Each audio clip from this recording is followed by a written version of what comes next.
গ্রামের প্রকৃতিতে থাকে সবুজ সমারোহ, গাছের ছায়া ও পাখির গান মনোমুগ্ধ করে।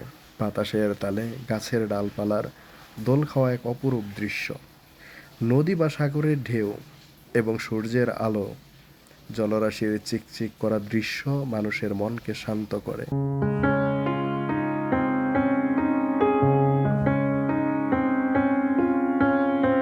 গোধূলির সূর্যাস্ত যেন রঙের এক খেলা, যা মনকে আচ্ছন্ন করে ফেলে। প্রকৃতি শুধু চোখকে নয়, মনকেও নির্মল ও পরিপূর্ণ করে তোলে। উচ্চ পর্বত বা ঘন সবুজের বন প্রকৃতির বিশালতাকে তুলে ধরে, তার সৌন্দর্যও তুলে ধরে।